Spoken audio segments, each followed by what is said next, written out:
Ibu yang terpapar COVID-19 lahirkan bayinya.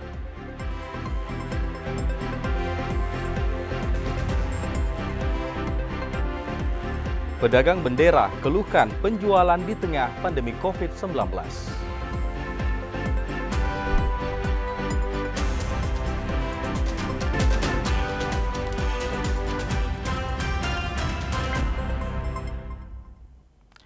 Assalamualaikum warahmatullahi wabarakatuh. Senang sekali Sulawesi Selatan hari ini kembali hadir menyapa Anda bersama saya Akmal Idrus.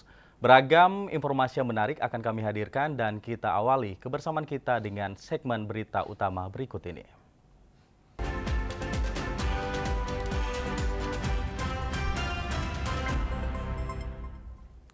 Saudara, informasi pertama, seorang ibu yang merupakan warga Kabupaten Masamba sebelumnya dinyatakan positif COVID-19 berhasil melahirkan bayinya di Rumah Sakit Umum Daerah Andi Makassau, Kota Parepare.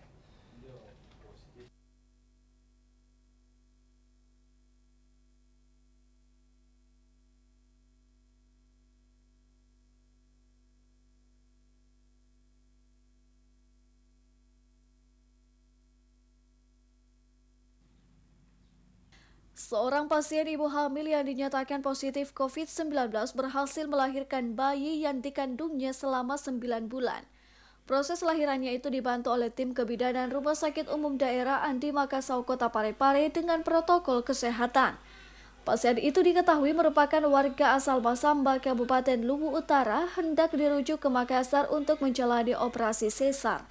Namun karena dikhawatirkan akan membahayakan ibu dan bayi yang dikandungnya, pasien dirujuk ke Rumah Sakit Umum Daerah Andi Makassau, Kota Parepare atas pertimbangan tim medis yang mengantar pasien. Menurut keterangan Wakil Direktur RSUD Andi Makassau, Kota Parepare, Dr. Ibrahim Kasim, pasien tersebut merupakan warga asal Kecamatan Masamba yang dirujuk ke RSUD Andi Makassau Parepare yang dinyatakan positif COVID-19. Selain berhasil dalam proses operasi, bayi yang dilahirkan ibu tersebut hasilnya negatif dan kondisi bayinya sehat. Dan memang sejak awal kan Rumah Sakit Umum Daerah Makassau merupakan salah satu dari beberapa rumah sakit rujukan yang ditentukan oleh pemerintah pusat. Maka pada waktu itu memang kita sudah menyiapkan kamar operasi yang khusus untuk pasien COVID, ruangannya berbeda sehingga pada waktu itu, waktu pihak kami dihubungi bahwa ada pasien seperti ini, maka kami bilang ya kami siap, sehingga pasiennya dirujuk ke sini. Hingga kini ibu dan bayi masih menjalani perawatan medis di RSUD Andi Makassau, Kota Parepare dengan ruang terpisah khusus untuk pasien COVID-19.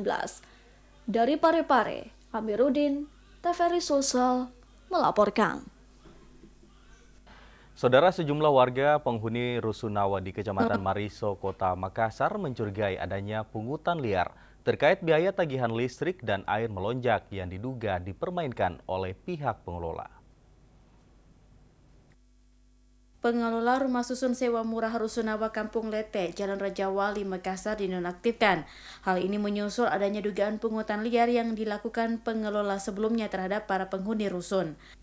Dugaan pungli itu pun memantik kemarahan para penghuni dan berunjuk rasa, serta nyaris melakukan penyegelan kantor pengelola. Menanggapi keluhan dan aksi protes dari masyarakat, pemerintah Kota Makassar merespon cepat dan langsung melakukan proses investigasi ke lapangan. Kepala Bidang Hubungan Antar Lembaga Kesbangpol Kota Makassar, Hairudin Tamrin, mengatakan bahwa pengelolaan Rusunawa sebelumnya telah diambil alih oleh Dinas Perumahan dan Kawasan Pemukiman Kota Makassar.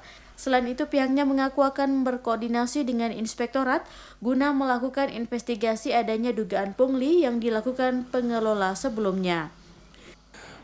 Memang ada indikasi ke arah situ, sehingga kami mengambil kesimpulan untuk sementara waktu menonaktifkan para pihak pengelola yang ada di Rusunawa. Kami selaku aparat pemerintah memahami kondisi sekarang, yang mana banyak warga di sana yang sementara dirumahkan, sehingga kami mengambil jalan tengahnya. Kita berada di tengah-tengah masyarakat, yang mana kita dahulukan pelayanan kepada masyarakat. Warga penghuni Rusunawa Kampung Letek memprotes atas sejumlah pungutan liar yang tidak wajar terhadap sejumlah fasilitas umum Rusunawa, seperti listrik, air, dan biaya balik nama. Dugaan pungutan liar ini telah lama dirasakan warga, namun baru kali ini warga Rusunawa berani bersuara. Rusli, salah seorang pelajar tingkat SMP, harus mendatangi sekolah setiap hari untuk mengikuti belajar online. Hal ini dilakukan akibat tidak memiliki handphone karena keterbatasan kondisi perekonomian. Dengan diantar ibunya beserta adiknya, Rusli, anak seorang buruh bangunan, setiap hari harus mendatangi sekolahnya di SMP 27 Makassar guna mengikuti mata pelajaran yang diberikan guru-guru via online.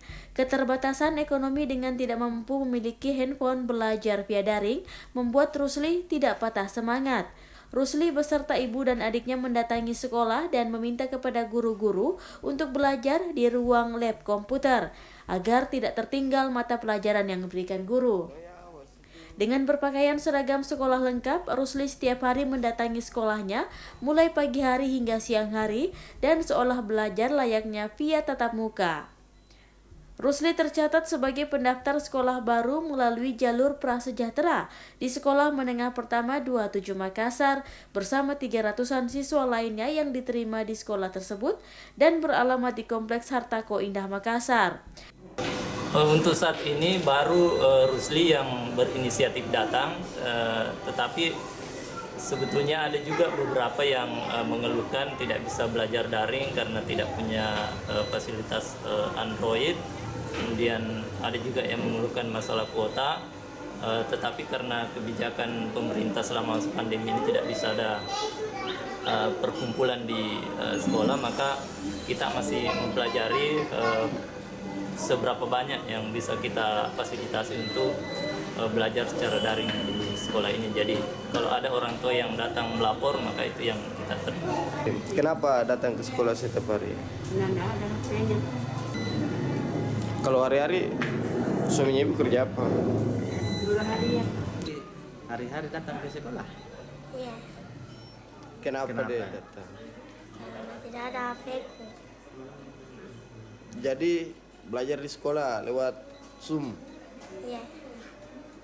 Sejak pandemi COVID-19 yang mengharuskan belajar dari rumah via daring, namun karena tidak memiliki handphone untuk belajar, Rusli beserta ibunya berinisiatif mendatangi sekolah dan meminta pihak sekolah memberikan fasilitas untuk belajar daring di ruang lab komputer.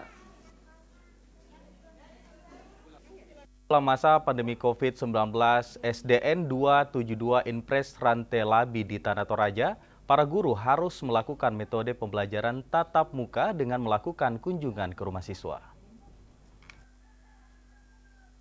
Metode yang dilakukan guru-guru yang ada di SD Negeri 272 Impres Rantai Labi mengunjungi setiap rumah murid sekolah atau kumpul beberapa murid untuk mengikuti pembelajaran dengan bertatap muka secara langsung.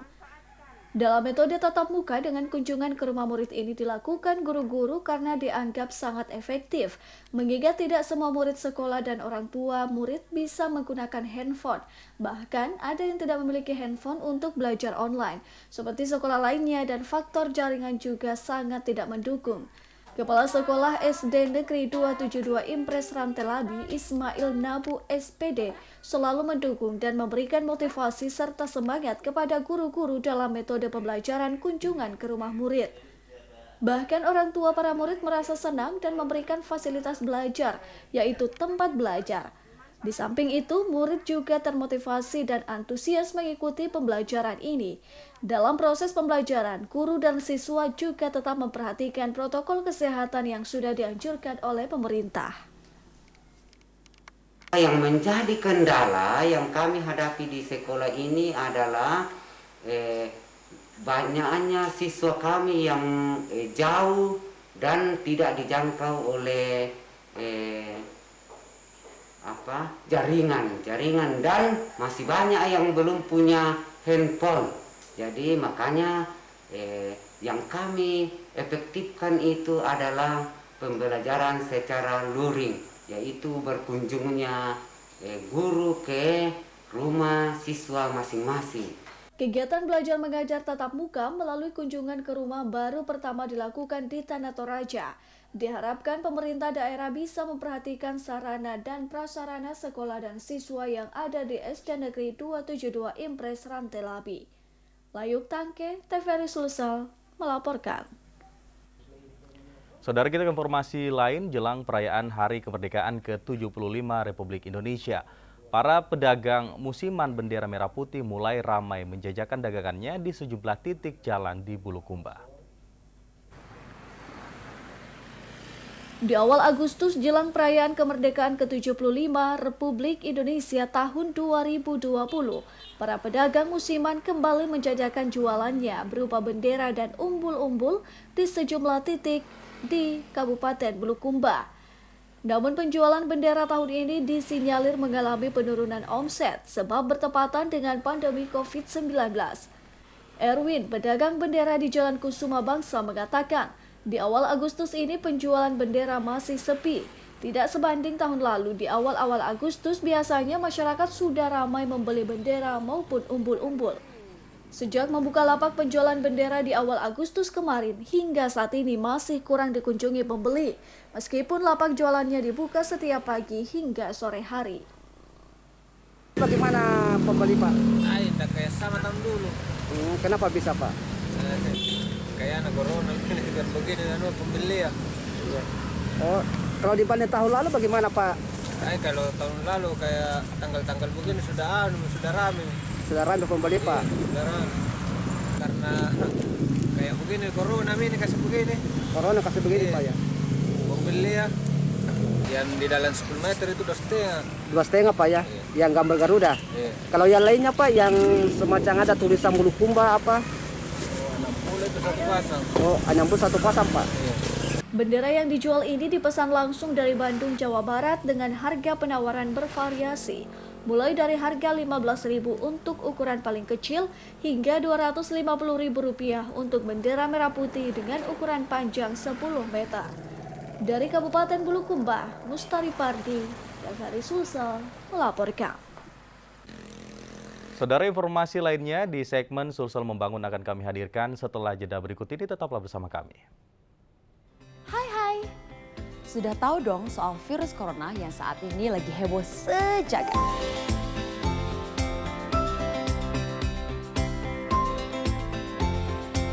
Virus corona atau yang dikenal juga dengan novel coronavirus adalah virus baru penyebab penyakit saluran pernafasan. Virus ini masih satu keluarga dengan virus penyebab SARS dan juga MERS yang sangat disayangkan sampai saat ini belum tersedia vaksinnya. Jadi kita perlu waspadai gejala klinisnya. Gejala klinis virus corona diantaranya adalah demam, batuk, gangguan pernafasan, sakit tenggorokan, letih, dan juga lesu. Mudah, lakukan 3 langkah cegah. 1. Tutup mulut saat bersin atau batuk, kalau perlu menggunakan masker ya. 2. Cuci tangan hingga bersih menggunakan sabun atau menggunakan cairan antiseptik. 3. Jaga kesehatan dengan perbanyak mengkonsumsi buah dan sayur, serta hindari mengkonsumsi daging setengah matang dan rutin berolahraga.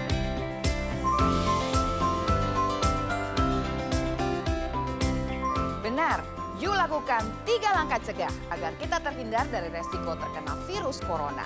Tutup, cuci, jaga.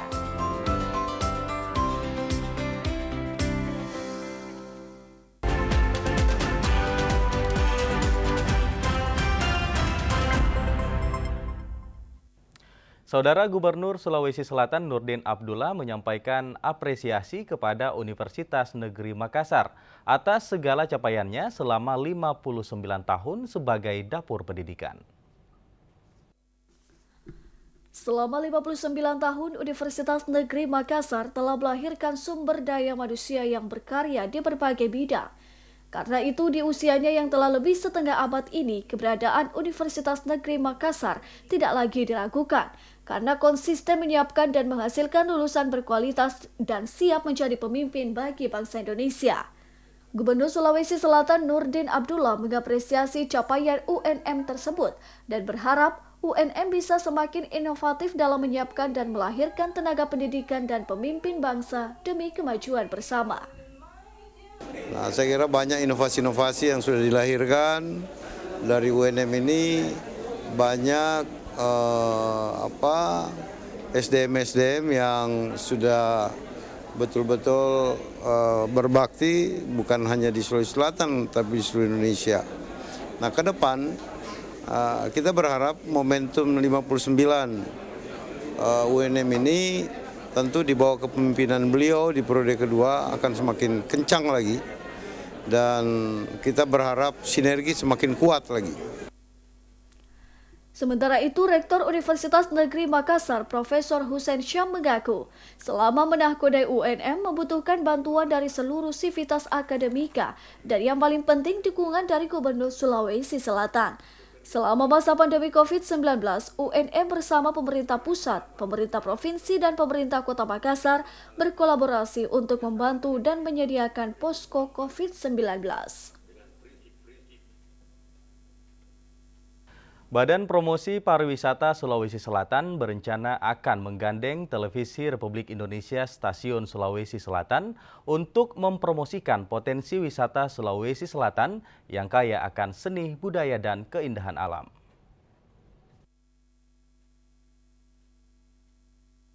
Potensi pariwisata Sulawesi Selatan gencar dipromosikan oleh Badan Promosi Pariwisata Sulawesi Selatan. Untuk memaksimalkan upaya promosi, Badan Promosi Pariwisata Sulawesi Selatan berencana menggandeng Televisi Republik Indonesia Stasiun Sulawesi Selatan untuk melakukan kerjasama.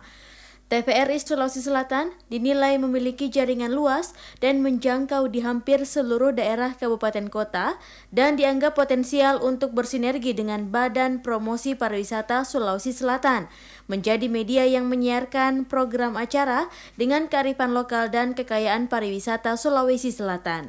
Menurut Sekretaris Badan Promosi Sulawesi Selatan, Hendra Nick Arthur, saat ini Badan Promosi Pariwisata Sulawesi Selatan memang tengah fokus melakukan penguatan pariwisata dengan melibatkan komponen salah satunya media TVRI Stasiun Sulawesi Selatan. Mungkin melalui sinergitas kami dengan TVRI, ini kita bisa membuat semacam program yang mungkin bisa melibatkan 24 kabupaten kota untuk mungkin bisa membuat produk-produk yang betul-betul lebih natural.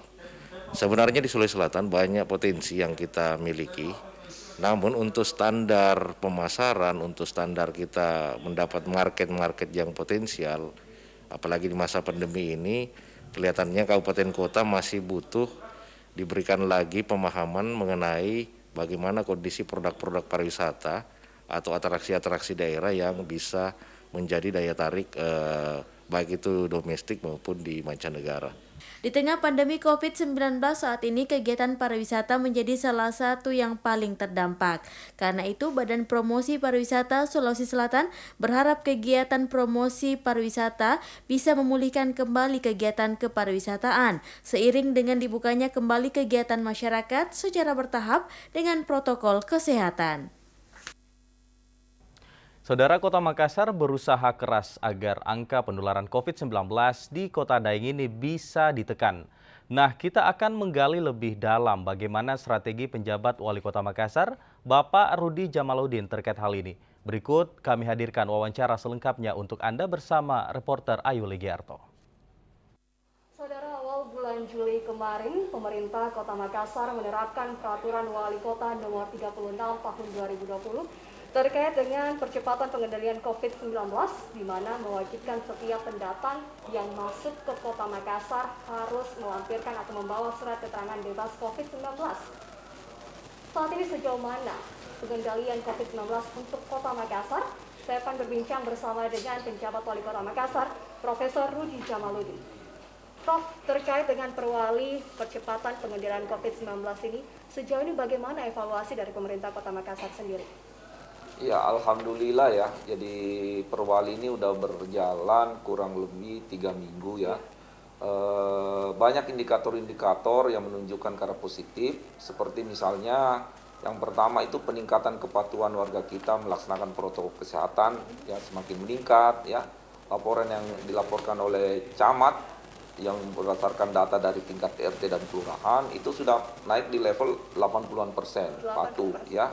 Nah, tapi tentu memang ini kepatuhan ini bisa saja kepatuhan yang karena ada petugas dia pakai masker. Tapi itu adalah suatu hal yang baik ya untuk menggiring masyarakat kita menjadikan protokol kesehatan masker ini menjadi kebiasaan. Ya, mungkin memang awalnya dipaksa, keterpaksaan nanti menjadi kebiasaan. Itu yang kita dorong tuh. Kemudian yang kedua, impact-nya apa? Bahwa nilai reproduksi rate kita itu udah mulai menurun. Ya, itu sudah sekarang ini 0,9 kita. Ya, di awal-awal sebelum itu masih ada di level 1,3, 1,12. Alhamdulillah 1 minggu 10 harian kita laksanakan perwali itu udah mulai di bawah 1 dan alhamdulillah bertahan. Nah, kemudian kita lihat nilai masyarakat yang terpapar juga itu sudah masuk ke level 2 digit ya. Sudah 2 mingguan ini udah 2 digit. Kemarin itu 61, kemarin dulunya lagi 45 ya. Nah, kita berharap memang masyarakat Makassar ini semakin memahami dan menyadari bahwa protokol kesehatan ini harus dijadikan kebiasaan mereka, tidak perlu dipaksa-paksa lagi. Nah, indikator ini kami lihat, makanya kemarin dengan berakhirnya masa 3 minggu, nah kami sekarang sudah nggak lagi ingin memberatkan masyarakat kita dengan harus membawa suket. Karena itu ada konsekuensi biaya yang harus dilakukan. Dan juga terbebani daerah-daerah di luar kota Makassar khususnya terkait dengan pengeluaran surat tersebut karena ada biaya. Sekarang kami lebih menekankan bagaimana protokol kesehatan itu betul-betul dijalankan. Itu kami perketat. Masyarakat yang masuk kota Makassar memang nggak diperiksa suket lagi. Tetapi pastikan pakai masker. Yang tidak pakai masker kita suruh balik. Dan yang balik itu harus bawa suket. Jadi suket itu ada tetapi sangat terbatas untuk orang-orang yang tanda kutip tidak patuh protokol kesehatan. Ya. Berarti yang datang ke kota Makassar tidak perlu lagi membawa surat keterangan tapi harus taat pada protokol kesehatan. Betul Mbak Ayu. Oke, selanjutnya apa yang akan dilakukan oleh pemerintah kota Makassar sendiri? Pemberlakuan suket dihentikan dan menerapkan atau mengedukasi masyarakat untuk menerapkan protokol kesehatan ini. Iya, jadi saat ini di perbatasan masuk Makassar masih ada petugas-petugas kita untuk mengamati dan memastikan warga yang mau masuk Makassar itu menggunakan masker semua. Kaca-kaca mobil kita minta dibuka. Ya, kalau ada yang tidak pakai masker itu kita suruh balik dan suruh baliknya itu diidentifikasi, diambil mobil kendaraan, foto ya, dan kalau balik sudah harus bawa itu suket. Baik, awal waktu diterapkannya Perwali nomor 36, pemerintah Kota Makassar sendiri juga mendukung dengan tes rapid gratis. Nah, apakah ini masih berlaku, Pak? Iya, kalau tes rapid kita masih jalan ya. Jadi tes rapid gratis ini kami lakukan dalam bentuk random ke masyarakat-masyarakat di dalam Kota Makassar yang kedapatan ya tidak menggunakan masker. Ya, itu masih berjalan. Kita random rapid ya. Kemudian di satu sisi pengawasan terkait dengan pelaksanaan protokol itu semakin kita gencarkan ya, ke pasar-pasar, kemudian ke kafe-kafe ya, khususnya yang masih titik rawan yang kita lihat itu adalah kafe-kafe yang di malam hari ya, itu masih sering terjadi penumpukan orang di mana local distance khususnya itu masih kurang dilaksanakan. Ini yang kita gencarkan di sana. Oke, dan untuk mendukung edukasi atau untuk masyarakat sadar terhadap protokol kesehatan ini, bagaimana daya dukung dari pemerintah Kota Makassar sendiri terhadap pendanaannya? Iya, kita kan ada alokasi dana memang yang teralokasi di BTT untuk COVID. Tetapi kami selalu berasumsi bahwa untuk menangani COVID itu indikatornya bukan seberapa besar dana yang kita keluarkan ya, tetapi seberapa besar efektivitas ya yang dibarengi dengan strategi-strategi untuk melaksanakan itu sendiri. Dan kita upayakan betul bahwa anggaran di satu sisi kita betul-betul efisiensi, kita ketat di dalam penggunaan anggaran, tapi di satu sisi kita tetap bisa berjalan, diharapkan bisa tetap berjalan dengan baik. Ini ada kemarin Presiden yang menilai penyerapan anggaran dana daerah ini masih minim. Dan bagaimana dengan Kota Makassar? Sudah berapa persen? Ya, kalau kita di Kota Makassar serapan APBD kita ya di triwulan kedua berdasarkan laporan yang saya terima itu ada di kisaran 30% ya. Memang kalau kita berbicara persentase ini relatif rendah dibanding tahun sebelumnya ya. Oleh karenanya sekarang ini kita sudah mulai mempercepat lagi lelang-lelang kita buka ya untuk bisa segera menyerap anggaran-anggaran APBD kita yang memang sempat tertunda karena adanya proses refocusing. Nah, refocusing ini kan udah bisa kembali lagi nih di parsial 4 sehingga baru bisa kita jalan. Saya melihat PKK Kota Makassar juga sudah melakukan hal itu. Nah, sampai saat ini sejauh mana PKK sendiri dalam mengatasi atau mengedukasi masyarakat? Iya, saya sebenarnya salut ya sama ibu-ibu ya secara umum ya. Karena dengan kreativitasnya, antusiasnya untuk ikut serta menggiling kopi itu luar biasa ya. Sampai kemarin itu mereka ibu PPKK itu mau duduk di mobil bak terbuka sambil memberikan edukasi bagaimana COVID, protokol kesehatan jalan, di tingkat-tingkat kecamatan juga jalan ya. Dan saya kira adalah salah satu strategi yang sangat baik ya, ibu-ibu memberikan edukasi. Karena kalau edukasi dari ibu-ibu dan wanita itu biasanya lebih mudah didengar lah oleh anak-anak. Persuasif ke lebih masyarakat persuasif, ya, Prof ya. Iya. Oke, baik Prof. Nah, ini kan kita sudah masuk tahapan pilkada, yaitu pencocokan dan penelitian daftar pemilih, Prof. Nanti bulan Desember kita akan melakukan pemilihan kepala daerah. Nah, sejauh ini bagaimana kesiapan dari pemerintah Kota Makassar sendiri? Ya, alhamdulillah kita sebenarnya pada prinsipnya udah siap ya untuk menyelenggarakan pemilihan kepala daerah, wali kota dan wakil wali kota ya. Semua dana keperluan KPU, dana keperluan Bawaslu, dana keperluan perangkat-perangkat pendukung itu semua udah kita proses, udah supaya semua bisa jalan. Nah, kemarin di rapat terakhir dengan pihak KPU dan Bawaslu, alhamdulillah secara umum tidak ada masalah. Memang ada kendala-kendala kecil yang dihadapi seperti misalnya pencocokan data pemilih ke masyarakat itu kadang-kadang masyarakat takut tuh jangan sampai COVID nih. Iya betul. Nah, didatangi kita belum tahu. Iya, didatangi nggak mau diterima sama masyarakat karena takut. Nah, ini kendala-kendala teknis yang saya kira perlu edukasi ke depan ya. Karena saya sampaikan bahwa proses pilwali ini bisa jalan dengan baik kalau jumlah pemilih yang berpartisipasi dalam pemilihan nanti itu paling tidak di atas 50%. Karena ini menyangkut dengan nilai daripada pelaksanaan demokrasi itu sendiri. Untuk tahun ini, bagaimana kesiapan dari Kota Makassar sendiri? Apakah ada kebijakan tersendiri yang diambil dari pemerintah Kota Makassar? Iya, jadi kemarin kita sempat berdiskusi tentang penyelenggaraan 17-an ya. Jadi substansi dasar daripada 17-an kan sebenarnya adalah menyadarkan kita ya bahwa kemerdekaan itu telah melalui suatu proses yang panjang dan pengorbanan yang luar biasa dari pahlawan. Itu intinya sebenarnya. Dengan kita rayakannya pengibaran sangsaka merah putih. Nah, kami sarankan di tengah pandemi ini yang substansi aja kita prioritaskan, substansinya, ya. Makanya kami masih menghimbau ke warga Kota Makassar karena ada beberapa yang meminta bagaimana dengan lomba-lomba rakyat.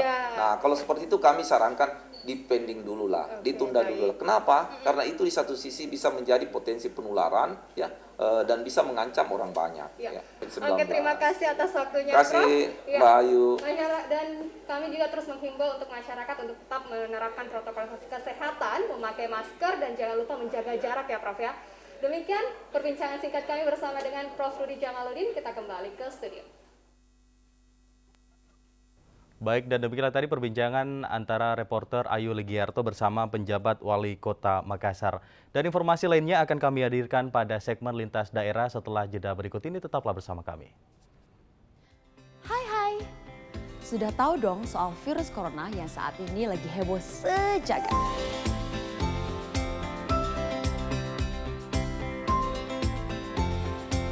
Virus corona atau yang dikenal juga dengan novel coronavirus adalah virus baru penyebab penyakit saluran pernafasan. Virus ini masih satu keluarga dengan virus penyebab SARS dan juga MERS yang sangat disayangkan sampai saat ini belum tersedia vaksinnya. Jadi kita perlu waspadai gejala klinisnya. Gejala klinis virus corona diantaranya adalah demam, batuk, gangguan pernafasan, sakit tenggorokan, letih, dan juga lesu.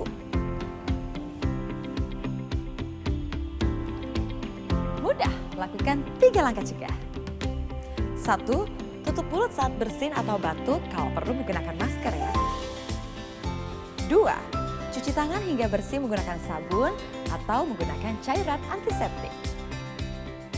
3. Jaga kesehatan dengan perbanyak mengkonsumsi buah dan sayur, serta hindari mengkonsumsi daging setengah matang dan rutin berolahraga.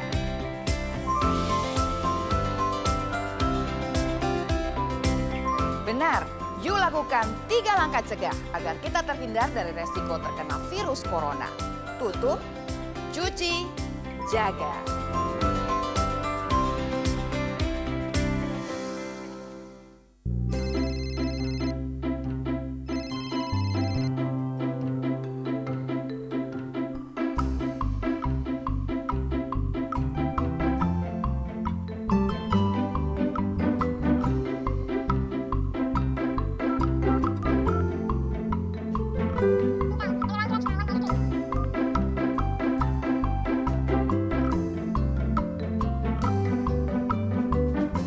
Dipersembahkan oleh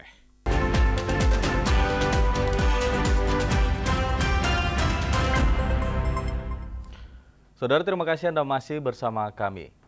Truk kontainer bernomor polisi B9667 Kuiset mengalami kecelakaan lalu lintas di Tanjakan Datai, Kabupaten Sidrap dan menabrak kendaraan lainnya.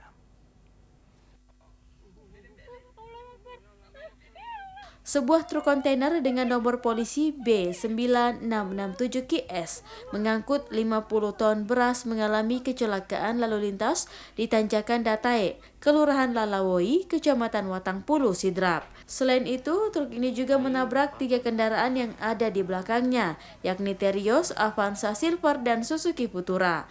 Beruntung tidak ada korban jiwa dalam kejadian ini, namun ada 3 orang penumpang mobil Avanza yang mengalami luka-luka dan langsung dilarikan ke Rumah Sakit Umum Daerah Nenek Malomo, Kabupaten Sidrap usai dihantam truk kontainer.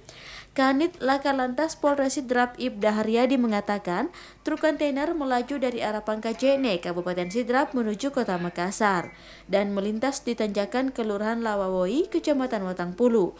Diduga tidak kuat menanjak karena muatan yang berat, akhirnya mobil truk mundur dan menabrak mobil serta motor yang ada di belakangnya. Beruntung supir truk kontainer selamat dan melompat saat truk mundur, sementara pengendara sepeda motor yang ada di belakangnya langsung menghindar truk dan menyelamatkan diri. Ya, Terios warna hitam berserempetan dengan mobil Suzuki Futura, kemudian menabrak lagi mobil Toyota Avanza warna silver. Dan untuk pengendara sepeda motor, begitu melihat ada mobil yang mundur dari arah atas, dari arah tanjakan, dia langsung melompat turun ke kebun milik warga. Dan mobil kontainer posisi terakhir masuk juga di kebun warga. Untuk kelancaran lalu lintas di lokasi kejadian, jajaran Satuan Lalu Lintas Polres Sidrap langsung mengevakuasi kendaraan truk kontainer dan sejumlah kendaraan lain yang ikut ditabrak untuk dipindahkan. Saudara, informasi lain sebagai upaya memutus mata rantai penyebaran COVID-19 di wilayah Kecamatan Lembang, Kabupaten Pindrang, Satgas Percepatan Penanganan COVID-19 Lembang menggelar penertiban protokol kesehatan terhadap pengguna jalan. Saat ini penerapan new normal oleh pemerintah dilakukan dengan membuka kembali kegiatan ekonomi, sosial, keagamaan, transportasi, dan kegiatan publik secara terbatas dengan menerapkan protokol kesehatan. Karena itu, Satgas Percepatan Penanganan COVID-19 tingkat Kecamatan Lembang, Kabupaten Pindrang melakukan penertiban protokol kesehatan terhadap para pengguna jalan yang melintas di Jalan Trans Sulawesi dan sejumlah minimarket yang ada di wilayah Kecamatan Lembang, Kabupaten Sidrap. Petugas Satgas yang terdiri dari Kepolisian Polsek Lembang, TNI Koramil 040407 Lembang, Satpol PP, dan pemerintah Kecamatan Lembang memeriksa satu persatu pengendara yang melintas untuk diimbau tetap menerapkan protokol kesehatan seperti menggunakan masker saat beraktivitas, mencuci tangan, dan selalu menjaga jarak fisik. Kapolres Lembang AKP Gatot Tiani mengatakan upaya ini dilakukan untuk mengedukasi masyarakat agar terbiasa dengan adaptasi kebiasaan baru yang ditetapkan. Dengan mengimbau membagikan pelebaran yang berisikan masalah ketaatan untuk mengikuti protokol kesehatan. Di dalamnya sudah termasuk ada gambar dan himbauan untuk penggunaan masker, cuci tangan, jaga jarak, dan pola hidup sehat. Itu supaya masyarakat ingat kembali bahwa saat ini kita masih melawan COVID-19. Kegiatan penertiban protokol kesehatan akan terus dilakukan di sejumlah titik di wilayah Kecamatan Lembang, sekaligus memaksimalkan upaya sosialisasi new normal kepada masyarakat luas. Menyambut peringatan Hari Ulang Tahun Kemerdekaan ke-75 Republik Indonesia, sejumlah pedagang musiman yang menjual aksesoris seperti bendera merah putih serta umbul-umbul mengeluhkan sepinya pembeli. Sejumlah pedagang musiman yang menjual aksesoris kemerdekaan Republik Indonesia seperti bendera merah putih berbagai ukuran, umbul-umbul, bandol, dan semacamnya mulai ramai di beberapa sudut kota, seperti yang terlihat di Jalan Andi Mapatola, Kota Parepare. Para pedagang datang dari berbagai untuk menjual berbagai macam aksesoris dalam rangka menyambut peringatan Hari Ulang Tahun Kemerdekaan ke-75 Republik Indonesia tahun 2020. Hanya saja sejumlah pedagang yang menjual aksesoris tersebut mengeluhkan penjualan yang tidak sama sebelum adanya COVID-19. Masa pandemi saat ini, omset penjualan menurun disebabkan sepinya pembeli. Hal ini dirasakan oleh salah satu pedagang aksesoris, Wati, asal Garut, mengemukakan tahun ini sangat berbeda dibanding dengan tahun lalu sebelum adanya COVID-19. Meskipun demikian, ia tetap teguh berjualan meski di tengah pandemi. Agak berkurang, agak berkurang, nggak kayak tahun lalu lah. Iya gitu ya. Nggak ada pandemi ya. Usah. Sehari ada yang gimana itu, ada yang 10 lembar, ada yang 5 lembar. Nggak tentu lah kalau jualan. Yang laris apa Mbak? Umbul-umbul atau bendera? Umbul-umbul sama bendera. Umbul bendera ya. Iya. Kalau umbul-umbul 25, bendera ada yang 25, ada yang 40, ada yang 30, macam-macam. Untuk harga bendera merah putih bervariasi mulai dari Rp25.000 hingga Rp40.000, sementara umbul-umbul dijual mulai Rp25.000. Dari Parepare, Amerudin, TVRI Sulsel melaporkan. Saudara, informasi lainnya dari Luwu Utara, banjir susulan di Kecamatan Masambah, Kabupaten Luwu Utara, dikabarkan menelan 1 korban jiwa yang dilaporkan hanyut. 1 unit alat berat dikerahkan untuk mencari korban. 1 unit alat berat jenis ekskavator dikerahkan untuk menyelamatkan 1 orang yang hanyut terbawa air deras saat terjadi banjir susulan di Kelurahan Bonetua, Kecamatan Masambah, Kabupaten Luwu Utara. Derasnya air banjir menyulitkan alat berat untuk mengevakuasi warga tersebut. Sementara warga lainnya berusaha melakukan penyelamatan secara mandiri, pelarian untuk mencari lokasi aman dari banjir. Salah seorang warga, Amrullah, mengungkapkan bahwa banjir susulan yang terjadi di Kelurahan Bonetua membuat warga panik dan melakukan penyelamatan diri masing-masing. Kelurahan Bonetua, kita lihat sebagian masyarakat sudah menyusun untuk menyelamatkan diri masing-masing di keluarganya karena situasi dan kondisi tidak memungkinkan kita melakukan evakuasi secara bersamaan sehingga mereka masing-masing mengevakuasi diri secara mandiri dan sebagian kita sudah tempatkan di gedung olahraga. Banjir susulan kali kedua setelah diterjang banjir bandang pada bulan lalu. Banjir bandang tersebut menerjang 9 kecamatan di Kabupaten Luwu Utara. Muhammad Ilyas, TVRI Sulsel, melaporkan. Saudara, sementara itu 4 orang warga dikabarkan hilang ke posko pengaduan bencana banjir pasca banjir susulan yang terjadi di Kelurahan Bone, Kecamatan Masambah, Luwu Utara. 4 warga hilang dilaporkan saat terjadi banjir susulan di Kelurahan Bonetua, Kecamatan Masambah, Kabupaten Luwu Utara. Pihak keluarga melakukan pencarian dengan mengunjungi sejumlah tempat pengungsian yang ada di wilayah Kecamatan Masambah dan Kecamatan Baibunta, Luwu Utara. Keluarga yang mencari tidak dapat menyembunyikan kesedihan mereka dan berharap anggota keluarga yang hilang dapat segera ditemukan. Dugaan sementara, 4 warga hilang tersebut melakukan penyelamatan mandiri di lokasi aman dari banjir. Kapan kira-kira hilang kontak dengan kita? Hilang jam 9 malam. Jam 9 malam? Masih macet. Kemana dia perginya waktu malam itu? Di rumah. Oh, di rumah. Ya. Oh. Dipanggil keluar tapi lambat. Oh, ke bawah arus ya dari rumah, Bu? Tapi ada yang bilang naik gunung. Tadi kami sisir semua gunung sampai ke Petamburan. Tidak ketemu juga. Tapi kan ribuan orang di atas. Kita ke sebelah misalnya dulu nih. Atas kejadian tersebut, pihak keluarga korban melaporkan ke posko pengaduan bencana banjir yang ada di Kecamatan Masambah, Luwu Utara. Air Sungai Masamba yang meluap masuk ke permukiman warga Kelurahan Bonetua, Kecamatan Masamba, Kabupaten Luwu Utara. Ketinggian air mencapai 1 meter sehingga sebagian warga terpaksa mengungsi. Beginilah kondisi di lokasi pemukiman warga Kelurahan Bonetua, Kecamatan Masamba, Kabupaten Luwu Utara. Setelah diterjang banjir, ketinggian air banjir mencapai 1 meter di lokasi pengungsian, membuat sebagian warga terpaksa mengungsi ke tempat yang lebih aman. Salah seorang warga Kelurahan Bonetua, Malik, mengungkapkan bahwa warga khawatir akan datang banjir yang lebih besar karena curah hujan yang masih tinggi.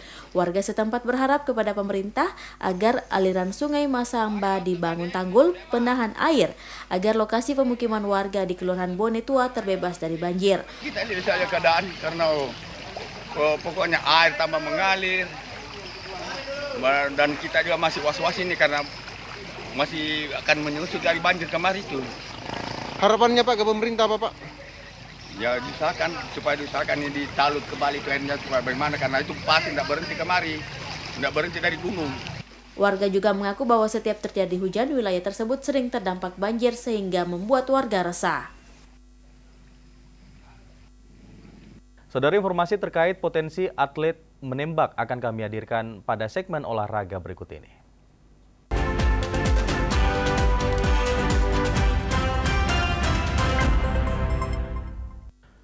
Prestasi olahraga menembak Sulawesi Selatan sangat potensial dikembangkan dan berpeluang mengharumkan nama Sulawesi Selatan di tingkat nasional bahkan internasional.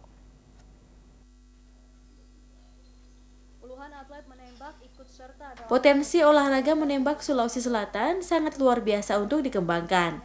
Hal ini terlihat dari banyaknya prestasi yang berhasil disumbangkan para atlet menembak Sulawesi Selatan, baik di tingkat nasional maupun internasional, di bawah pembinaan Perbakin Provinsi Sulawesi Selatan. Menurut Wakil Ketua Umum Perbakin Sulawesi Selatan sekaligus Direktur Intelkam Polda Sulawesi Selatan, Kombes Pol Wisnu Urip Laksana, baru-baru ini ada 2 atlet menembak Sulawesi Selatan berhasil menyumbangkan prestasi membanggakan di tingkat nasional bahkan internasional. Untuk itu bisa menjadi pertimbangan semakin mengembangkan olahraga menembak di Sulawesi Selatan. Salah satunya dimasukkan ke dalam cabang olahraga yang dipertandingkan di PON 2020 mendatang, karena berpotensi besar menyumbangkan emas dan mengharumkan nama Sulawesi Selatan di tingkat nasional di ajang olahraga bergengsi 4 tahunan. Ini adalah satu momentum yang sangat baik sebenarnya untuk bagaimana cabang menembak ini di Provinsi Sulsel ini bisa diikutsertakan pada PON yang akan datang, karena potensi untuk kita bisa merebut medali ini sangat besar, ya, mengingat potensi-potensi atlet-atlet kita dan terbukti sekarang, ya, 1 juara dunia, kemudian 1 memperoleh medali perak kejuaraan nasional Kapolri Cup. Untuk diketahui, baru-baru saja 2 atlet menembak Sulawesi Selatan yang juga ayah dan anak berhasil keluar sebagai pemenang terbaik kedua di kejuaraan menembak nasional Kapolri Cup dan pemenang pertama kejuaraan menembak internasional Virtual World Championship Like Parmin 2020. Saudara, informasi menarik di segmen Rona-Rona akan kami hadirkan setelah jeda berikut ini. Tetaplah bersama kami. Virus corona sedang memporak-porandakan hidup kita. Diam di rumah. Itu adalah cara paling baik untuk memutus rantai penularan virus corona. Kalau kamu diam di rumah, kamu sedang melindungi diri kamu sendiri, orang-orang yang kamu sayang, dan juga saudara-saudara kita para petugas medis dan para pekerja informal yang tidak bisa diam di rumah. Saya diam di rumah karena saya ingin melindungi diri saya dan kaum manusia seperti kakek nenek saya. Saya diam di rumah karena saya mau melindungi guru-guru saya. Saya diam di rumah karena saya mau melindungi teman-teman dan tetangga saya. Saya diam di rumah. Saya diam di rumah. Saya diam di rumah saja. Kamu?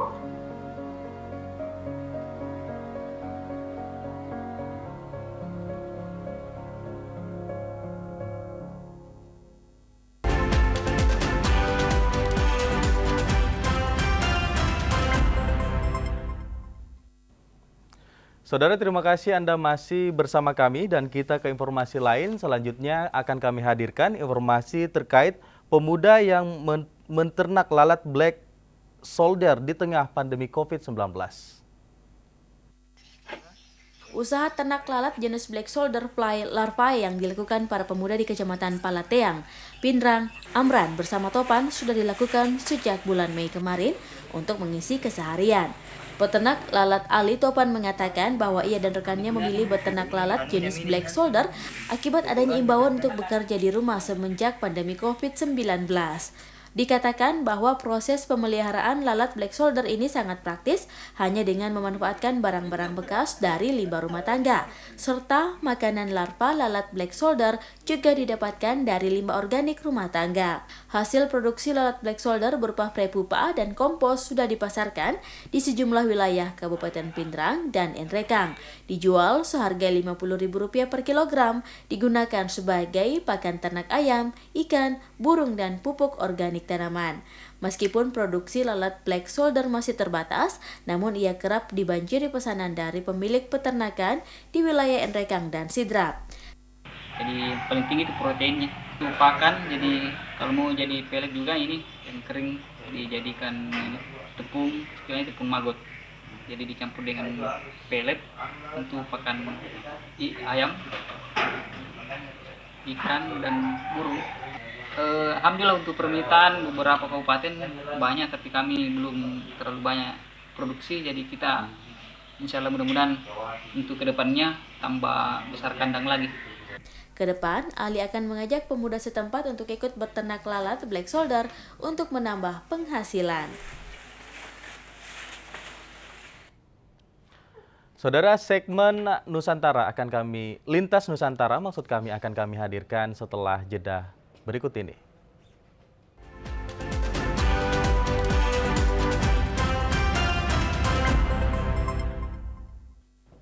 Baik, saudara, kita lanjutkan informasi pada segmen Lintas Nusantara berikut ini. Sesuai peraturan Menteri Kesehatan saat ini, Rumah Sakit Umum Daerah Bahtera Mas merawat pasien positif COVID-19 maksimal 10 perharinya.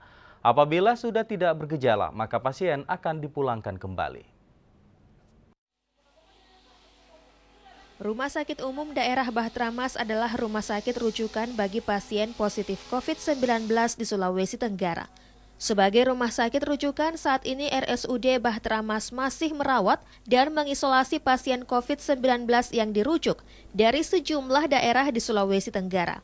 Direktur RSUD Bahtera Mas, Dr. Hasmudin mengungkapkan sesuai aturan Menteri Kesehatan, Rumah Sakit Umum Daerah Bahtera Mas akan merawat pasien positif COVID-19 maksimal 10 hari. Apabila sudah tidak ada gejala, maka pasien akan dipulangkan tanpa harus melalui pemeriksaan swab. Pasien COVID yang dirawat di Rumah Sakit Bahtera Mas pada hari ini sisa 21 orang. Istilahnya ada perkembangan signifikan penyembuhan pasien. Apalagi dengan peraturan Menteri Kesehatan di mana kita merawat pasien itu 10 hari, kita sudah bisa pulangkan.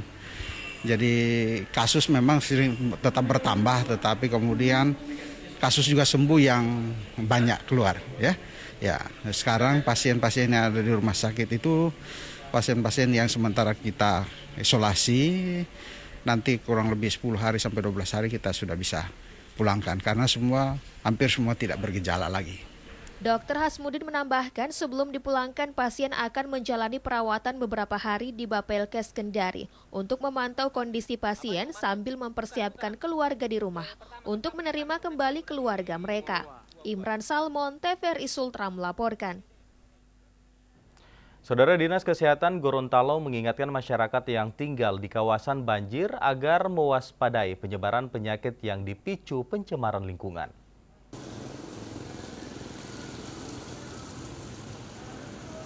Meski jumlah kawasan yang terendam banjir di wilayah kota Gorontalo perlahan berkurang, tidak berarti persoalan telah tuntas. Dinas Kesehatan justru mengingatkan warga lebih waspada terhadap serangan penyakit pasca banjir, sebab pencemaran lingkungan dapat memicu munculnya vektor penular penyakit. Apalagi banyak sarana higienis seperti toilet umum yang mengalami kerusakan akibat terjangan banjir beberapa pekan terakhir.